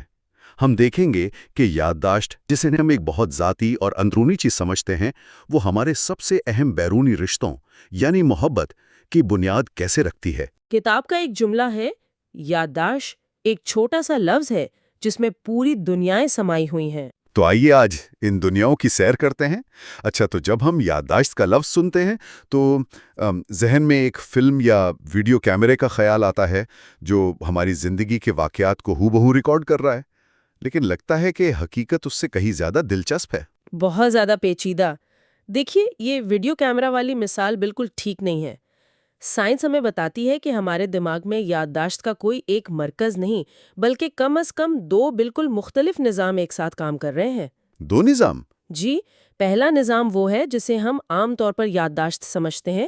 اسے کہتے ہیں ایکسپلیسٹ میموری یا واضح یادداشت۔ اچھا، یعنی وہ یادیں جن کے بارے میں ہم بات کر سکتے ہیں، جیسے مجھے یاد ہے کہ آج صبح ناشتے میں کیا کھایا تھا، یا پچھلے ہفتے کون سی فلم دیکھی تھی۔ بالکل وہی۔ یہ حقائق، واقعات اور ذاتی تجربات کا ذخیرہ ہے جسے ہم شعوری طور پر یاد کر سکتے ہیں۔ دماغ کا ایک حصہ، ہپو کیمپس، اس نظام کا مینیجر ہے۔ یہ ہماری زندگی کی کہانی کا وہ حصہ ہے جسے ہم خود پڑھ سکتے ہیں۔ ٹھیک ہے۔ لیکن یہاں ایک بہت ہی عجیب بات ہے، یہ نظام بہت نازک ہے۔ نازک سے کیا مراد ہے آپ کی؟ کتاب میں ایمنیشیا یعنی حافظے کی کمی کے مریضوں کی ایک حیران کن مثال دی گئی ہے۔ ایک ایسا مریض تھا جسے روز ایک نئی پہیلی حل کرنے کو دی جاتی تھی۔ ٹھیک ہے۔ وہ ہر روز اس پہیلی کو دیکھ کر کہتا کہ اس نے اسے پہلے کبھی نہیں دیکھا، لیکن ہر روز وہ اسے پہلے سے تھوڑا جلدی حل کر لیتا تھا۔ ایک منٹ، یہ تو بہت عجیب ہے۔ مطلب اس کے دماغ کو اسے پہیلی حل کرنا یاد تھا، لیکن اسے خود یہ یاد نہیں تھا کہ اس نے یہ پہیلی پہلے کبھی دیکھی بھی ہے۔ بالکل، اس کا جسم اور دماغ ہنر سیکھ رہا تھا، لیکن اس کی شعوری یادداشت، اس کی ایکسپلیسٹ میموری، اس سیکھنے کے عمل کو ریکارڈ نہیں کر رہی تھی۔ واہ! اس سے پتہ چلتا ہے کہ جاننا اور یہ جاننا کہ آپ جانتے ہیں، دماغ کے لیے 2 بالکل الگ الگ کام ہیں۔ یہ تو ذہن گھما دینے والی بات ہے۔ اس کا مطلب ہے کہ ہمارے اندر ایک اور یادداشت کا نظام بھی کام کر رہا ہے جو ہمارے شعور کے بغیر چیزیں سیکھ رہا ہے اور یاد رکھ رہا ہے۔ جی، اور وہی اس باب کا اصل ہیرو ہے۔ اسے امپلیسٹ میموری یا مضمر یادداشت کہتے ہیں۔ یہ پردے کے پیچھے کام کرنے والا خاموش آپریٹر ہے۔ مضمر یادداشت؟ جی، یہ ہمیں وہ تمام ہنر سکھاتا ہے جن کے بارے میں ہم سوچتے بھی نہیں ہیں۔ سائیکل چلانا، گاڑی کے گیئر بدلنا یا کسی ساز کو بجانا۔ آپ یہ کام کرتے ہوئے سوچتے نہیں ہیں کہ اب مجھے کلچ دبانا ہے، آپ کا جسم بس یہ کر دیتا ہے۔ تو یہ ایک طرح کی جسمانی خودکار یادداشت ہے جو ہماری حرکتوں میں ظاہر ہوتی ہے، ہمارے لفظوں میں نہیں۔ آپ اسے جذباتی یادداشت بھی کہہ سکتے ہیں۔ یہ صرف ہنر ہی نہیں سیکھتی بلکہ احساسات، رویے اور تعلقات کے نمونے بھی سیکھتی ہے۔ اچھا؟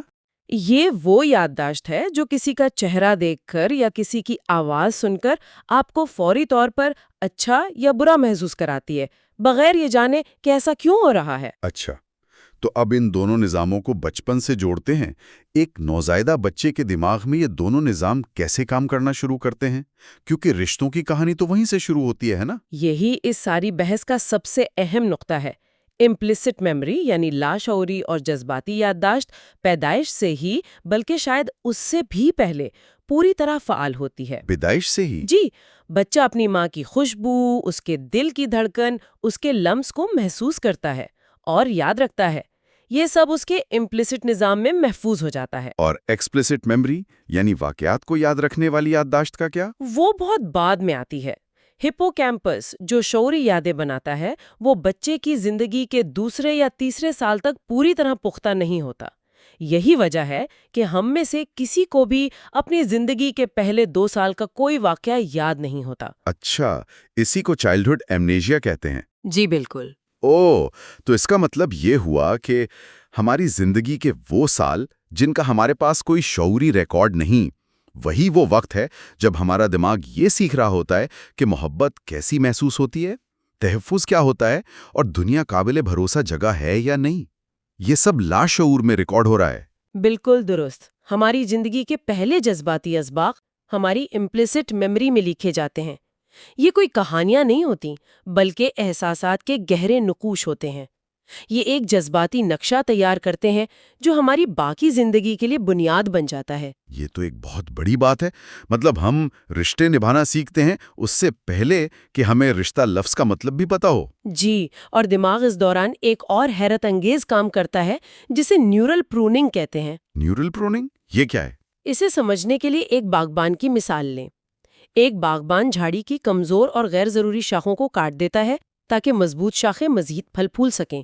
بچپن میں ہمارا دماغ بھی یہی کرتا ہے۔ اچھا۔ اس میں اربوں کنیکشنز ہوتے ہیں، اور دماغ ان کنیکشنز کو ختم کر دیتا ہے جو استعمال نہیں ہوتے، اور ان کو مضبوط کرتا ہے جو بار بار استعمال ہوتے ہیں۔ تو اگر ایک بچے کو بار بار پیار، توجہ اور تحفظ کا تجربہ ہو تو اس کے دماغ میں ان تجربات سے جڑے راستے مضبوط اور پکے ہو جاتے ہیں، اور اگر اسے نظر انداز کیا جائے تو پھر اس کے راستے مضبوط ہوں گے۔ بدقسمتی سے۔ ہاں، اس لیے ابتدائی جذباتی تجربات ہمارے دماغ کی ساخت پر لفظی طور پر ایک گہرا اور دیر پر نشان چھوڑ جاتے ہیں۔ یہ صرف نفسیاتی نہیں بلکہ حیاتیاتی حقیقت ہے۔ ٹھیک ہے، اب ہم اس معمے کے قریب پہنچ رہے ہیں جو ہم نے شروع میں اٹھایا تھا۔ یہ ابتدائی جذباتی نقش، یہ لاشعوری نقشے ہماری بالغ زندگی کے رشتوں پر کیسے اثر ڈالتے ہیں؟ کیوں ہم بار بار ایک ہی طرح کی کہانی دہراتے نظر آتے ہیں؟ کتاب بتاتی ہے کہ جسے ہم دو لوگوں کے درمیان کمپیٹیبلٹی یا ہم آہنگی کہتے ہیں، وہ صرف مشترکہ دلچسپیوں کا نام نہیں۔ تو پھر کیا ہے؟ ہمارا دماغ لاشعوری طور پر ایسے لوگوں کی طرف کھینچتا ہے جن کا جذباتی انداز ہمارے پرانے جانے پہچانے تجربات سے میل کھاتا ہو۔ ایک منٹ، یہاں مجھے روکنے دے۔ کیا اس کا مطلب یہ ہے کہ اگر وہ پرانے تجربات تکلیف دہ یا غیر صحت مند تھے تب بھی دماغ اسی طرف کھینچے گا؟ یہ تو عقل کے خلاف بات لگتی ہے۔ کوئی جان بوجھ کر تکلیف کی طرف کیوں جائے گا؟ یہی تو سارا نقطہ ہے۔ یہ شعوری انتخاب نہیں ہے۔ دماغ اچھے یا برے کی بنیاد پر فیصلہ نہیں کر رہا، وہ جانے پہچانے اور غیر مانوس کی بنیاد پر فیصلہ کر رہا ہے۔ مطلب فیملیارٹی پر؟ جی، اس کے لیے جو راستہ پہلے سے بنا ہوا اور مضبوط ہے اس پر چلنا آسان ہے۔ آئیے ایک مثال لیتے ہیں۔ فرض کریں کسی شخص کا بچپن ایسا گزرا جہاں اسے اپنے والدین کی محبت اور توجہ حاصل کرنے کے لیے بہت زیادہ محنت کرنی پڑتی تھی، ہمیشہ خود کو ثابت کرنا پڑتا تھا۔ ٹھیک ہے، ایک ہائی اچیور قسم کا بچہ۔ جی، اب جب یہ شخص بڑا ہوگا تو ہو سکتا ہے کہ وہ لاشعوری طور پر ایک ایسے ساتھی کی طرف مائل ہو جسے خوش کرنا بہت مشکل ہو، جو بہت زیادہ مطالبے کرتا ہو اور جس کی محبت مشروط محسوس ہوتی ہو۔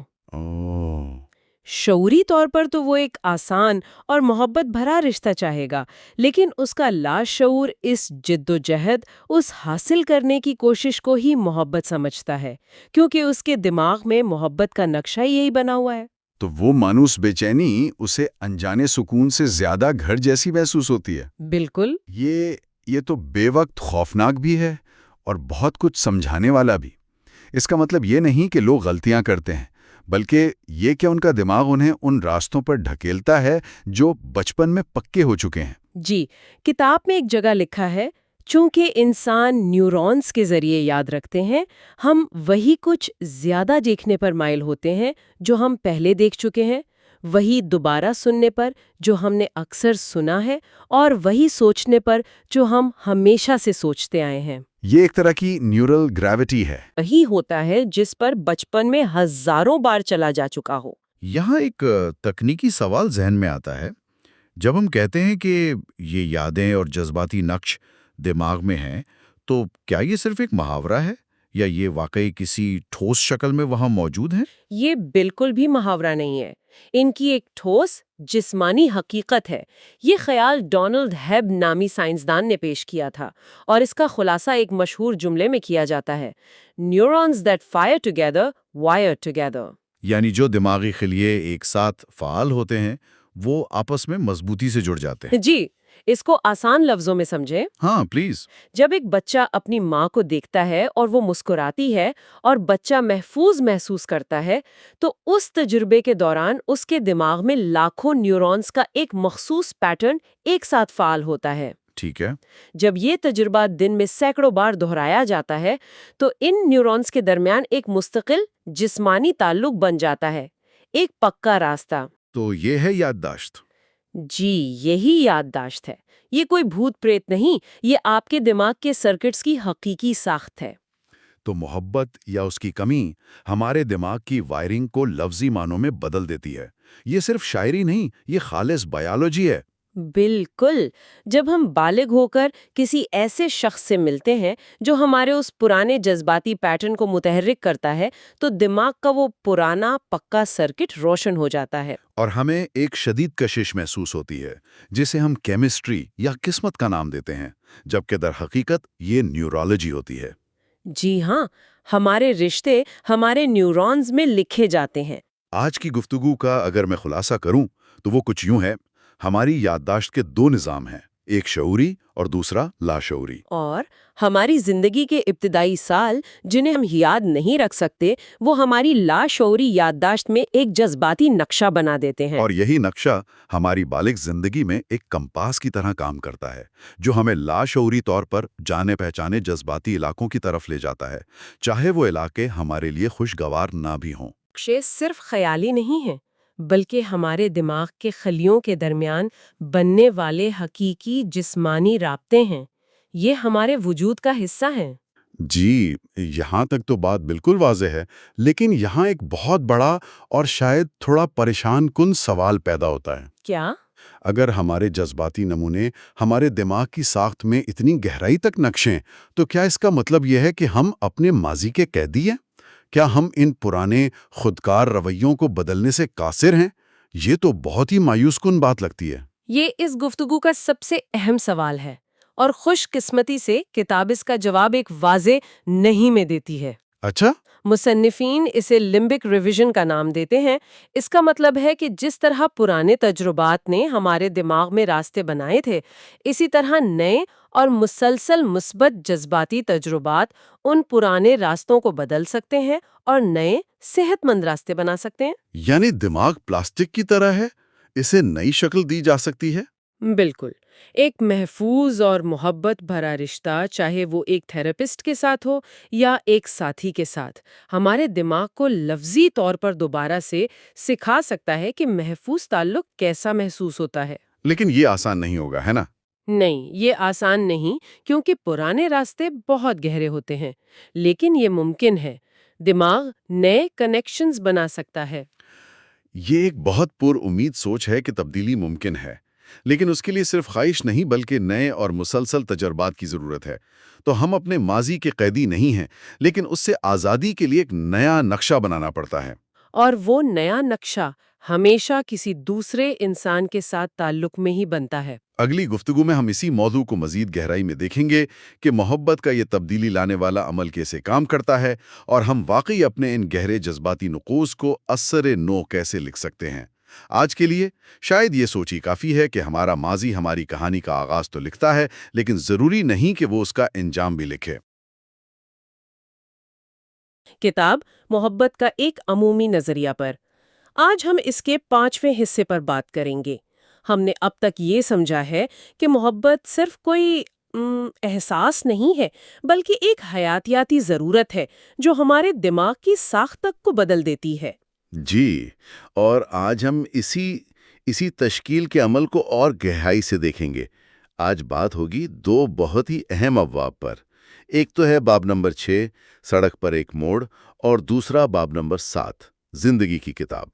یہ دونوں ابواب سیدھا اس سوال کے مرکز میں جاتے ہیں کہ ہمارے جذباتی وجود کی بنیاد آخر رکھی کیسے جاتی ہے۔ بالکل، اور یہی آج کی گفتگو کا مرکزی سوال بھی ہے کہ ہمارے رشتے، خاص طور پر بچپن کے جو تعلقات ہیں، وہ ہمارے دماغ کی ساخت کو جسمانی طور پر کیسے بدلتے ہیں۔ مطلب یہ کیسے ہوتا ہے کہ وہ تجربات جنہیں ہم شاید شعوری طور پر یاد بھی نہیں رکھ سکتے، وہی ہماری جذباتی شناخت کی بنیاد بن جاتے ہیں۔ اور مقصد صرف اس سائنس کو سمجھنا نہیں ہے بلکہ یہ بھی جاننا ہے کہ کیا بالغ عمر میں ان گہرے جذباتی نمونوں کو، ان پیٹرنز کو بدلا بھی جا سکتا ہے یا نہیں۔ ہم یہ سمجھیں گے کہ محبت اور لگاؤ ہمارے دماغ کے نیورل نیٹ ورکس کو کیسے بناتے ہیں، اور کیا ان راستوں کو دوبارہ بنانا ممکن بھی ہے۔ یہ واقعی ایک گہرا موضوع ہے، تو آئیے شروع کرتے ہیں۔ باب 6 ایک بہت ہی دلچسپ خیال سے شروع ہوتا ہے کہ ہمارا دماغ ایک خودکار طریقے سے سیکھنے والی مشین کی طرح ہے۔ کتاب میں اس کا موازنہ کمپیوٹر کے نیورل نیٹ ورک سے کیا گیا ہے۔ کیا یہ صرف ایک مثال ہے یا اس میں کوئی گہری سچائی ہے؟ نہیں، یہ صرف مثال سے کہیں زیادہ ہے۔ یہ ایک حقیقی نیورولوجیکل مماثلت ہے۔ دیکھیں، جس طرح کمپیوٹر کے نیورل نیٹ ورکس کو ڈیٹا میں سے پیچیدہ نمونوں یعنی پیٹرنز کو پہچاننے کی تربیت دی جاتی ہے، ہمارا دماغ بھی بالکل ویسے ہی کام کرتا ہے۔ اچھا۔ کتاب میں ایک حیران کن مثال ہے کہ کچھ کمپیوٹر پروگرامز انسانوں سے، یہاں تک کہ ماہر ڈاکٹروں سے بھی زیادہ درست طریقے سے دل کے دورے کی تشخیص کر سکتے ہیں۔ اچھا۔ جی، وہ اس لیے کہ وہ ان ہزاروں باریک نمونوں کو پکڑ لیتے ہیں جنہیں انسانی آنکھ اکثر نظر انداز کر دیتی ہے۔ ہمارا دماغ بھی اسی طرح زندگی کے تجربات سے سیکھتا ہے۔ ہر جذباتی تعامل، ہر تعلق، وہ لفظی طور پر ہمارے دماغ کی وائرنگ بدل دیتا ہے۔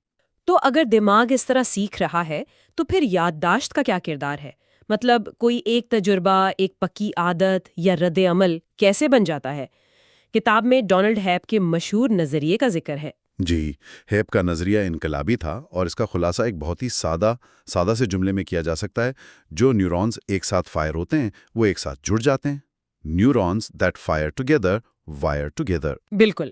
اس کا مطلب یہ ہے کہ جب بھی ہم کوئی تجربہ کرتے ہیں، ہمارے دماغ میں نیورونز کا ایک خاص گروہ ایک خاص ترتیب میں متحرک ہوتا ہے۔ اب اگر وہ تجربہ بار بار ہو تو ان نیورونز کے درمیان رابطہ مضبوط سے مضبوط تر ہوتا جاتا ہے، جیسے کسی کچے راستے پر بار بار چلنے سے وہ پکا ہو جاتا ہے۔ یہی یادداشت ہے۔ لیکن یہ جو آپ نے پکے راستے والی بات کی ہے، یہ تو تھوڑا خوفناک بھی لگتا ہے۔ کتاب اسے معلوماتی جڑت یا انفارمیشنل انرشیا کہتی ہے۔ تو کیا اس کا مطلب یہ ہے کہ ہمارا دماغ تبدیلی کا دشمن ہے؟ کیا ہم اپنے ماضی کے قیدی ہیں؟ ایک سطح پہ جی ہاں، دماغ توانائی بچانے کے لیے پہلے سے بنے ہوئے راستوں کو ترجیح دیتا ہے۔ یہی وہ معلوماتی جڑت ہے۔ ہم وہی دیکھنے، سننے اور محسوس کرنے پر مائل ہوتے ہیں جو ہم نے پہلے تجربہ کیا ہو۔ یہ دنیا کو تیزی سے سمجھنے میں مدد تو دیتا ہے، لیکن اس کی ایک قیمت بھی ہے۔ اور وہ قیمت کیا ہے؟ قیمت یہ ہے کہ ہم اپنے پرانے رویوں اور جذباتی رد عمل میں پھنس سکتے ہیں، چاہے ہمارا عقلی دماغ جانتا ہو کہ وہ ہمارے لیے نقصان دہ ہیں۔ اس کی ایک بہت اچھی مثال کتاب میں دی گئی ہے، ایک مینیجر کی جو بہت قابل ہے، کامیاب ہے، لیکن اس کا باس جب اس کی رپورٹ میں ایک معمولی سی سپیلنگ کی غلطی نکالتا ہے تو وہ شدید جذباتی رد عمل کا شکار ہو جاتی ہے۔ جی، اور یہ مثال اس اندرونی کشمکش کو بالکل واضح کرتی ہے۔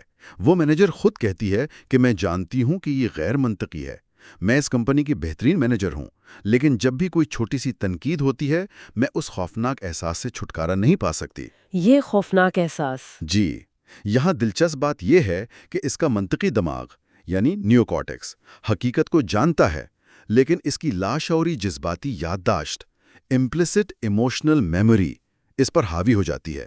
یہ وہ خوفناک احساس ہے جو اس کے دماغ کے لمبک سسٹم میں محفوظ ماضی کے تجربات سے پیدا ہونے والا ایک خودکار رد عمل ہے، اور یہ احساس منطق کی پہنچ سے بالکل باہر ہے۔ تو یہ تو ایسی بات ہوئی کہ ہمارے اندر ایک جذباتی پری پروگرامنگ چل رہی ہے جسے ہمارا لاجیکل دماغ کنٹرول ہی نہیں کر سکتا۔ تو سوال یہ ہے کہ یہ پروگرامنگ لکھی کب اور کیسے جاتی ہے؟ مجھے لگتا ہے باب 7 زندگی کی کتاب اسی پر بات کرتا ہے۔ بالکل۔ اگر باب 6 یہ بتاتا ہے کہ دماغ کیسے سیکھتا ہے، تو باب 7 یہ بتاتا ہے کہ اس نے اپنی سب سے بنیادی باتیں کب سیکھیں۔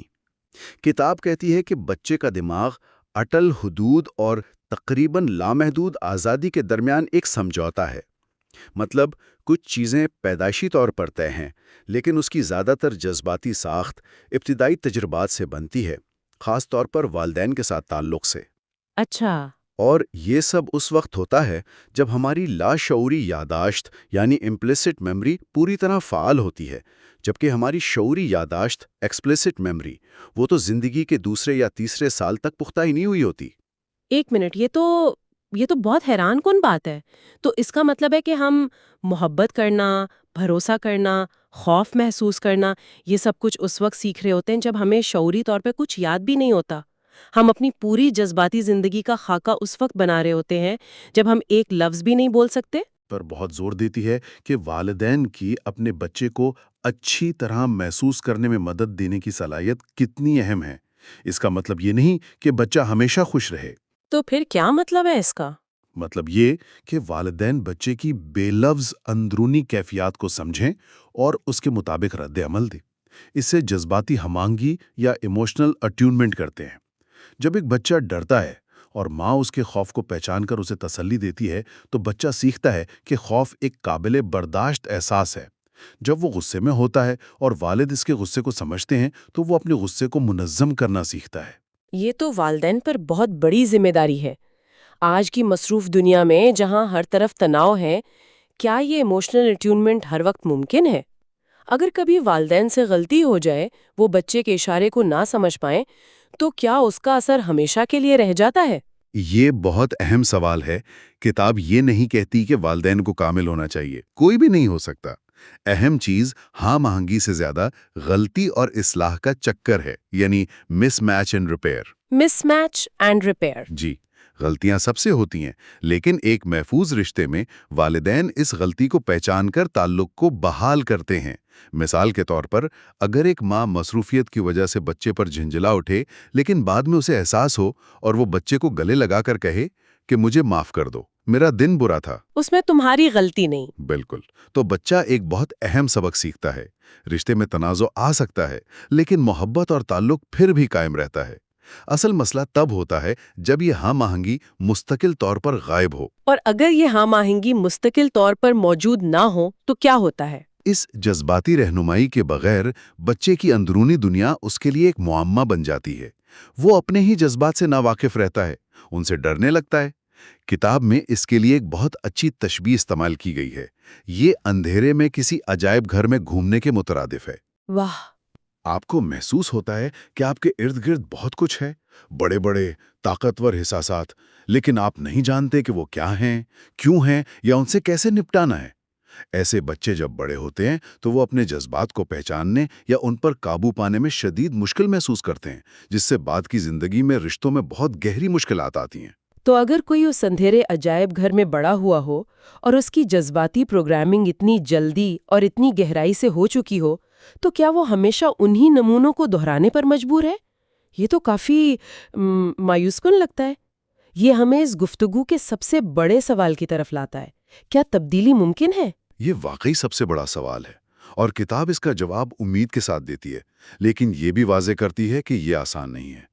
تبدیلی مشکل اس لیے ہے کیونکہ یہ نیورل راستے جو بچپن میں بنے تھے بہت گہرے اور پختہ ہوتے ہیں۔ یہ کوئی ایسی چیز نہیں جسے صرف مثبت سوچنے سے بدلا جا سکے۔ صحیح۔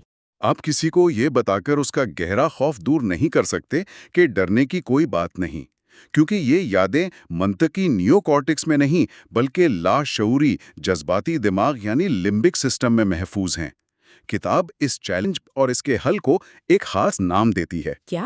Limbic revision. لمبک ریویژن، یعنی لمبک سسٹم پر نظر ثانی۔ یہ کیسے کام کرتا ہے؟ یہ تو اس خیال کو چیلنج کرتا ہے کہ کوئی خود کو اکیلے بدل سکتا ہے۔ بالکل، کتاب کا شاید سب سے انقلابی دعویٰ یہی ہے۔ جس طرح یہ جذباتی نمونے رشتوں کے ذریعے بنے تھے، انہیں صرف اور صرف رشتوں کے ذریعے ہی تبدیل یا دوبارہ لکھا جا سکتا ہے، صرف رشتوں کے ذریعے۔ جی، آپ اپنے جذباتی رد عمل کو تنہائی میں بیٹھ کر، کتابیں پڑھ کر یا صرف سوچ کر نہیں بدل سکتے۔ آپ کو ایک ایسے دوسرے دماغ کی ضرورت ہے جو آپ کے دماغ کے ساتھ ہم آہنگ ہو سکے۔ آپ کو ایک نئے، صحت مند اور محفوظ رشتے میں بار بار ہونے والے جذباتی تجربات کی ضرورت ہے تاکہ پرانے راستے کمزور ہوں اور نئے راستے بنیں۔ لیکن بہت سے لوگ تھراپی کو صرف بات چیت سمجھتے ہیں اور کہتے ہیں کہ یہ باتیں تو میں اپنے دوست سے بھی کر سکتی ہوں۔ کتاب اس فرق کو کیسے واضح کرتی ہے؟ ایک تھراپسٹ کے ساتھ تعلق ایک دوست کے تعلق سے نیورولوجیکل سطح پر کیسے مختلف ہے؟ یہ ایک عام غلط فہمی ہے۔ دوستی زندگی کے لیے انتہائی ضروری ہے، لیکن تھراپی ایک مختلف کام کرتی ہے۔ ایک اچھا تھراپسٹ ایک ایسا محفوظ اور ہم آہنگ رشتہ فراہم کرتا ہے جس کی کچھ خاص باتیں ہوتی ہیں۔ اول تو یہ کہ یہ رشتہ مکمل طور پر آپ پر مرکوز ہوتا ہے۔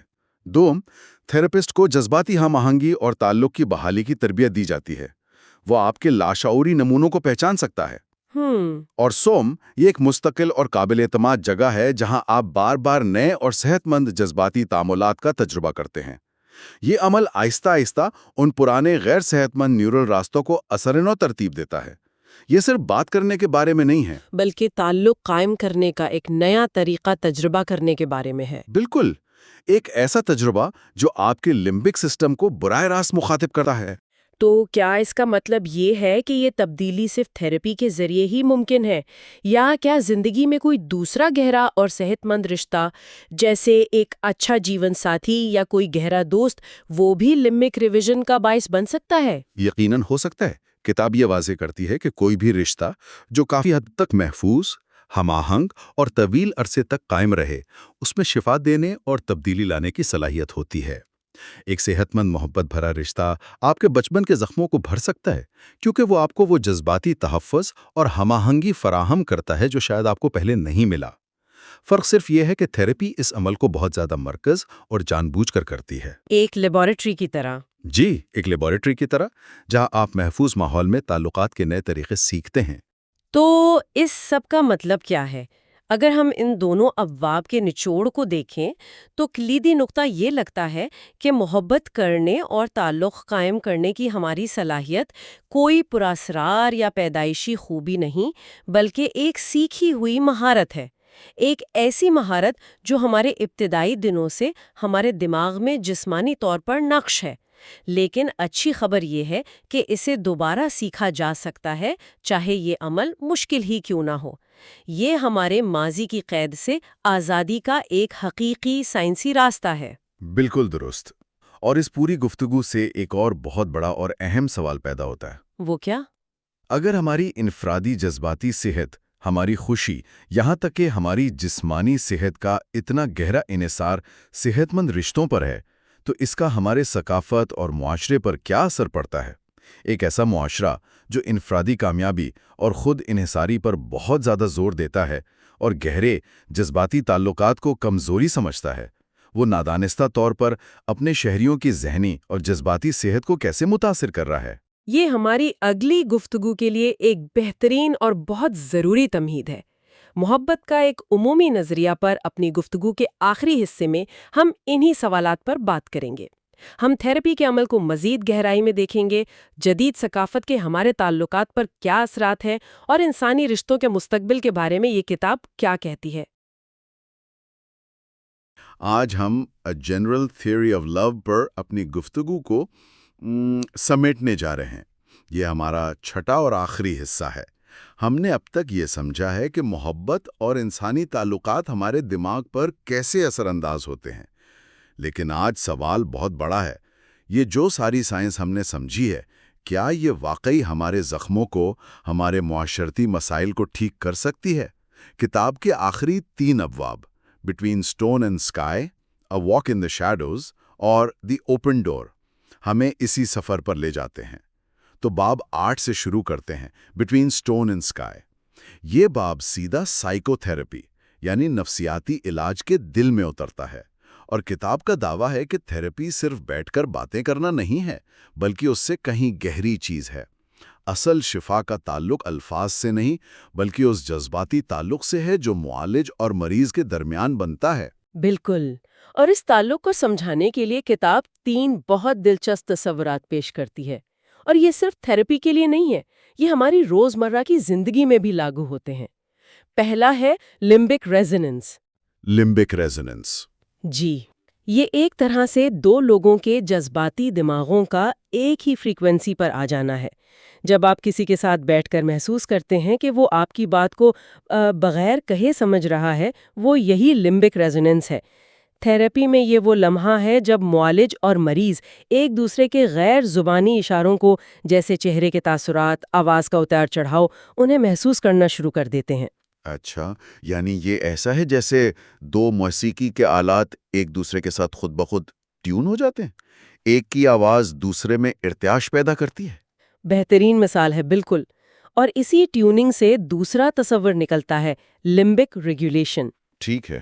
اس کا مطلب ہے کہ ایک پرسکون اور مستحکم اعصابی نظام دوسرے بے چین اور غیر مستحکم نظام کو پرسکون کر سکتا ہے۔ اس کی سب سے واضح مثال ایک ماں ہے جو اپنے روتے ہوئے بچے کو گود میں اٹھاتی ہے۔ اس کا پرسکون دل، اس کی پرسکون سانسیں بچے کے گھبرائے ہوئے نظام کو آہستہ آہستہ ٹھیک کر دیتی ہیں۔ تھراپی میں معالج کا پرسکون رہنا مریض کے اندرونی طوفان کو قابو کرنے میں مدد دیتا ہے۔ یہ بات تو بہت گہری ہے۔ اس کا مطلب یہ ہوا کہ جب ہم کسی پریشانی میں اپنے کسی پرسکون دوست سے بات کر کے بہتر محسوس کرتے ہیں تو یہ صرف تسلی کے الفاظ نہیں ہوتے، ہمارے دماغ لاشعوری طور پر ایک دوسرے کو ریگولیٹ کر رہے ہوتے ہیں۔ گویا سکون ایک متعدی چیز ہے۔ بالکل، یہ حیاتیاتی طور پر متعدی ہے، اور یہی ہمیں تیسرے اور سب سے طاقتور تصور کی طرف لاتا ہے، لمبک ریویژن۔ ریویژن مطلب تبدیلی۔ جی، تبدیلی۔ اس کا مطلب ہے کہ ہمارے دماغ کے جذباتی راستے پتھر پر لکیر نہیں ہیں۔ تھراپی کے دوران ایک محفوظ اور صحت مند تعلق میں بار بار مثبت جذباتی تجربات سے گزرنے سے ہمارے پرانے اور تکلیف دہ ایموشنل پیٹرنز بدل سکتے ہیں۔ اور کتاب کے مطابق یہ صرف ایک احساس کی تبدیلی نہیں ہے، اس عمل سے دماغ کی ساخت مطلب لفظی طور پر بدل سکتی ہے، نئے نیورل راستے بنتے ہیں۔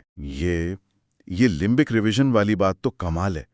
یہ ایسا ہی ہے جیسے ہمارا دماغ ایک باغ ہو اور بچپن کے برے تجربات نے اس میں غلط جگہوں پر پگڈنڈیاں بنا دی ہوں، اور تھراپی ایک ماہر باغبان کی طرح ان پرانی پگڈنڈیوں کو بند کر کے نئی صحت مند راہیں بنا رہی ہے جہاں پھول کھل سکیں۔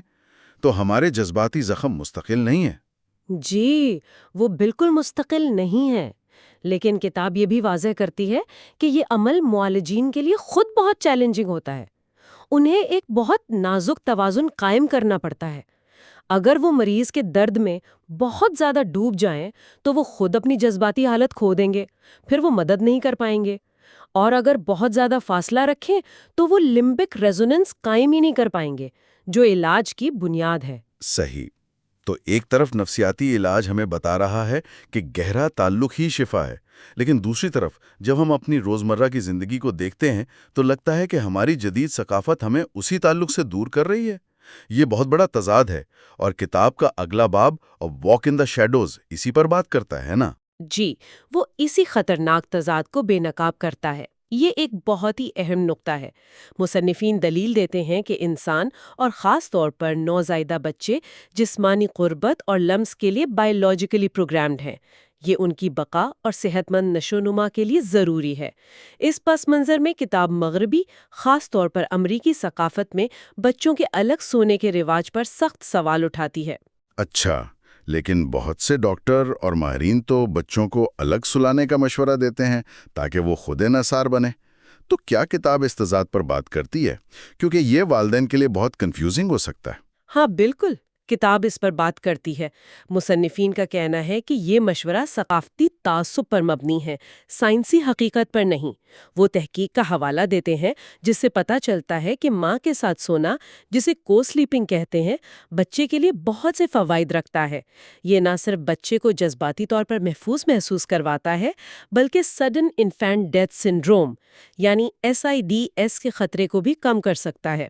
وہ کیسے؟ وجہ یہ ہے کہ جب ماں اور بچہ ساتھ سوتے ہیں تو ان کے جسمانی ردم جیسے سانس لینے اور دل کی دھڑکن وہ ایک دوسرے سے ہم آہنگ ہو جاتے ہیں، جس سے بچے کا نظام منظم رہتا ہے۔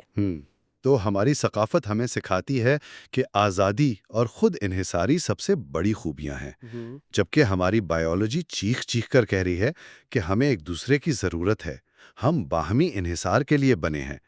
یہ تو بہت گہرا تضاد ہے جو شاید ہماری بہت سی ذہنی پریشانیوں کی جڑ ہے۔ بالکل، اور یہ صرف بچوں تک محدود نہیں۔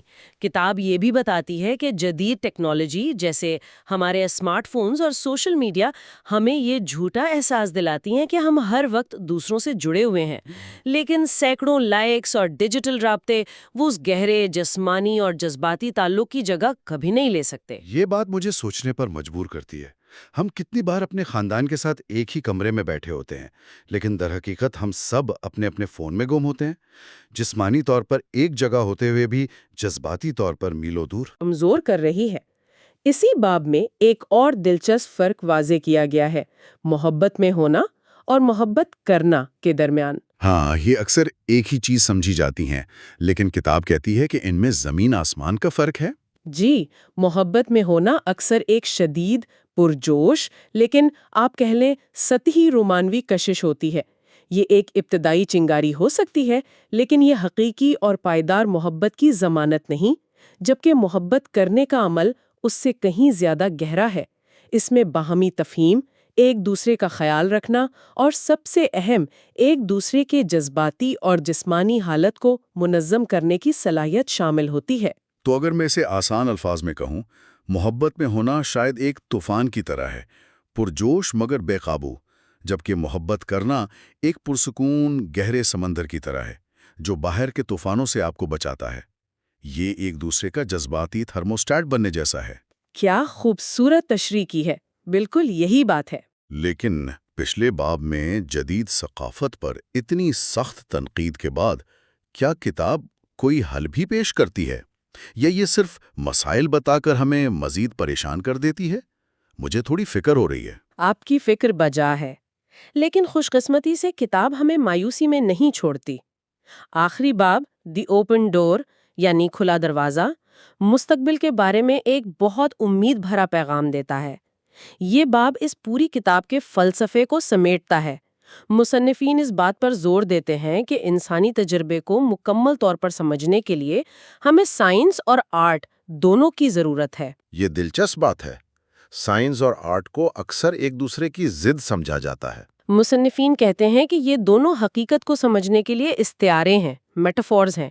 سائنس ہمیں بتاتی ہے کہ دماغ کیسے کام کرتا ہے، یہ ہمیں نیورونز اور کیمیکلز کی زبان میں کہانی سناتی ہے، اور آرٹ جیسے شاعری، میوزک اور کہانیاں ہمیں بتاتا ہے کہ ان احساسات کا تجربہ کرنا کیسا ہوتا ہے۔ اچھا، ایک کیا بتاتا ہے، دوسرا کیسا محسوس ہوتا ہے یہ بتاتا ہے۔ مکمل تصویر کے لیے دونوں ضروری ہیں۔ تو کتاب کا پیغام یہ ہے کہ ہمیں اپنے جذباتی وجود کو محض سائنسی فارمولوں تک محدود نہیں کرنا چاہیے، بلکہ اسے محسوس بھی کرنا چاہیے۔ بالکل، مصنفین ہمیں یاد دلاتے ہیں کہ ہمارا جذباتی نظام لمبک دماغ لاکھوں سال پرانا ہے، جبکہ ہماری عقل یعنی کوگنیشن اور زبان کا نظام نسبتاً بہت نیا ہے۔ اس لیے اپنی جذباتی وجود کو نظر انداز کرنا یا اسے عقل سے کمتر سمجھنا اپنی فطرت کے خلاف جانا ہے۔ کتاب ایک بہت ہی پرامید نوٹ پر ختم ہوتی ہے کہ اگر لوگ محبت کی اس سائنس اور اپنی جذباتی حقیقت کو اپنائیں اور اس کی بنیاد پر بامعنی تعلقات استوار کریں تو وہ حقیقی خوشی اور تکمیل حاصل کر سکتے ہیں۔ یہ دروازہ اب کھل چکا ہے، ہمیں بس اس میں سے گزرنا ہے۔ تو اس سب کو جاننے کا کیا مطلب ہے؟ اگر ہم اس پوری کتاب کا ان 6 حصوں کی گفتگو کا نچوڑ نکالنا چاہیں تو اس کا مرکزی پیغام کیا ہے جسے ہمارے سننے والے اپنے ساتھ لے جا سکتے ہیں؟ اس کتاب کا مرکزی پیغام بہت واضح اور شاید انقلابی ہے۔ محبت کوئی پرتعیز جذبہ، کوئی شاعرانہ خیال یا کوئی کمزوری نہیں، بلکہ یہ ایک حیاتیاتی ضرورت ہے، ایک بائیولوجیکل نیسیسٹی ہے۔ ہمارا لمبک دماغ جو ہمارے جذبات، شخصیت اور بقا کا مرکز ہے، وہ دوسروں کے ساتھ تعلق کے ذریعے ہی نشوونما پاتا، منظم ہوتا اور صحت مند رہتا ہے۔ بچپن سے لے کر بڑھاپے تک ہماری جسمانی اور ذہنی صحت کا انحصار ان گہرے، محفوظ اور بامعنی جذباتی رشتوں پر ہوتا ہے۔ اس سائنسی حقیقت کو نظر انداز کرنے سے ہمارے معاشرے میں تنہائی، ڈپریشن، اضطراب اور تشدد جیسے مسائل پیدا ہوتے ہیں۔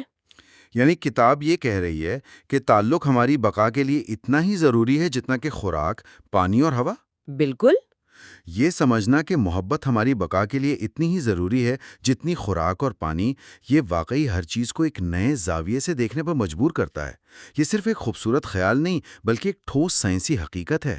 یہ ہمارے رشتوں کو، ہماری ترجیحات کو اور شاید ہماری پوری زندگی کو بدل سکتا ہے۔ بالکل، اور اسی سوچ کے ساتھ ہم سننے والوں کے لیے ایک سوال چھوڑے جاتے ہیں۔ اگر ہمارا معاشرہ اس حیاتیاتی حقیقت کو واقعی تسلیم کر لے کہ انسانوں کو پھلنے پھولنے کے لیے گہرے تعلق کی ضرورت ہے، تو ہماری روزمرہ کی زندگی، ہمارے اسکولوں یا ہمارے کام کرنے کی جگہوں میں کون سی ایک چیز سب سے مختلف ہوتی؟